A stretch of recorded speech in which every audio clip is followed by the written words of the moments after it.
Good evening, folks. It's Diamond with the Oppenheimer Ranch Project and Magnetic Reversal News, bringing you a magnetic excursion update Thursday, September 25th, around 10 p.m. Mountain Time 2025. We have a tropical storm or a hurricane showing up Monday, affecting South Carolina. We're going to keep a close eye on that. And hurricane forecasters watch for a rare, chaotic Fujiwhara effect. Will it happen? Buckle up. We've got a lot to talk about, and keep calm. It's boom time, and we're back in the new studio. Gabriel heads for the Azores, while Umberto and 94L brew in the Northwest Atlantic. Now, hurricane forecasters are watching for a rare, chaotic Fujiwhara effect. Say that 5 times fast. When tropical storms get in close proximity, sometimes, very rarely, they will rotate around a central point. Can you imagine 2 rotating hurricanes headed towards the U.S.? Well, I can. And here is what can happen when 2 hurricanes get in close proximity. And we're talking about the Fujiwhara effect. Back in 1921, Japanese meteorologist Sakue Fujiwhara published a paper that theorized 2 storms spinning near each other could start rotating together around a common center point. He was proven correct. Think about it, like the final round of musical chairs. 2 kids circle the same chair until the music stops. The Fujiwhara effect essentially describes that dance playing out on a much bigger scale. Exactly how close they need to be to trigger the Fujiwhara effect varies based on the size of each storm. Generally, Fujiwhara can begin when 2 large storms, those that span hundreds of miles, get within at least 850 miles of each other, according to NOAA. That distance shrinks to 350 miles for smaller storms. The resulting interaction unfolds differently depending on the strength of both storms. 2 closely matched storms will orbit around a common point for a while and eventually go their separate ways. The circling tugs each storm off the path they would have taken if the other storm wasn't there.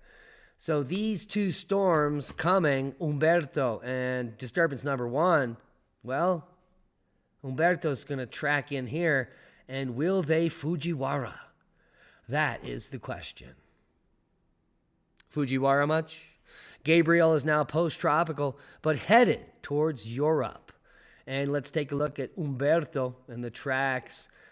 A major hurricane Monday and just a hurricane on Tuesday, but affecting Bermuda and all of the East Coast early next week. Quick look at Tornado HQ. We've got a swath of precipitation across the eastern and central U.S. all the way down into Texas, the nexus of the Schmexis. 7 severe weather warnings in Virginia, North Carolina, and Arizona currently, with multiple special marine warnings, especially off the coast here of Virginia Beach. So take a look and heed the warnings. Head on over to tornadohq.com live for all live severe weather updates. And now the full forecast. And we are back in the barn with our new Gen 3 Starlink hooking us up. And now the full forecast. Areas of excessive rainfall from the southwest U.S. monsoons, monitoring tropical cyclone formation, which could impact the southeast U.S. And then that Fujiwhara. Is that what it's called? Yeah, the Fujiwhara effect. Holy macaroni. In Arizona and New Mexico, heavy to excessive rainfall from monsoon thunderstorms may bring isolated flash and urban flooding today into Sunday. You could see those flood warnings down in the southeastern portion of Arizona on the map. Tropical wave AL94 is likely to become a depression by late Friday or over this weekend in the vicinity of the Bahamas, and may even track towards South Carolina if the Fujiwhara effect does not take effect. Significant uncertainty remains in the track and intensity because of the possibility of the Fujiwhara effect. But chances for impacts to the southeast U.S. coast are increasing and real. So heed the warnings and stay tuned to the channel for updates. And if we move the GFS model through without the Fujiwhara effect, see, they're not spinning around each other. That tropical storm is going to hit South Carolina and North Carolina right on the border there on Tuesday morning as Umberto makes its way around Bermuda. And we do have some winter weather coming into Canada there. You can see the blue on the models. Let's take a look at total accumulated precipitation to see where the flooding threat is imminent. And that is with these tropical storms headed towards South and North Carolina. Take a look at that. Even the Delmarva all the way up into Virginia could be picking up 10 to 12 inches of rain in some areas. And so we're going to see some catastrophic flooding in these regions as more and more tropical moisture is hitting the region from the Delmarva south to Georgia in the models. Absolutely insane, as well as the snow in the Pacific Northwest. Let's take a look at the total snowfall, shall we? Holy macaroni, that is the model. And it's going to be boom time up in Canada through October 11th. This is the close-up of the latest model for that tropical disturbance, 94L, and its position Monday, September 29th in the evening, just offshore of South Kakalaki. Seismic update continues to rumble at Venezuela. Not only did we have a 9.2, but we also had a 9.3 following it hours later. And that one was at 14 kilometers depth, not a surface quake, but an even bigger quake than the initial. And Al Jazeera is reporting 4 powerful earthquakes rock Venezuela, tremors felt in Colombia. Good news is that there are no casualties, just some mild structural damage. And that brings us over to space weather for September 26. The last 24 hours showed very low sea level activity. We're currently current X-rays at sea 1.4. 3-day geomagnetic forecast is all quiet. No chance for aurora, and, well, the sun is going back into a quiet state, which we call solar minimum. Good news, Trump called climate change a con job at the United Nations. And, well, many people's panties are in a bunch. Well, not here, not at the Oppenheimer Ranch Project, where we are in the top 100 climate deniers on Earth, according to an NGO.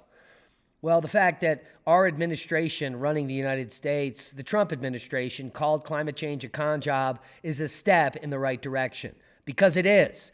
30 years, trillions of dollars extracted for useless programs that have amounted to nothing. Well, that's a con job. What say you? What's not a con job is Elon Musk and Starlink, the fastest high-speed internet, and it goes everywhere in the world.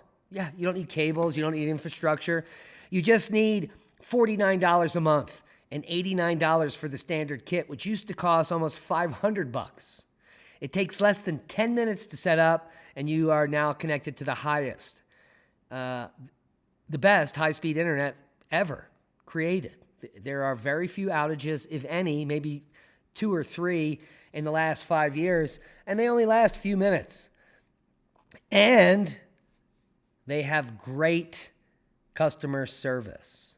And not only that, if you subscribe through our link, you support the channel by giving us a free month of Starlink, and you get $49 a month for the first year and an $89 standard kit.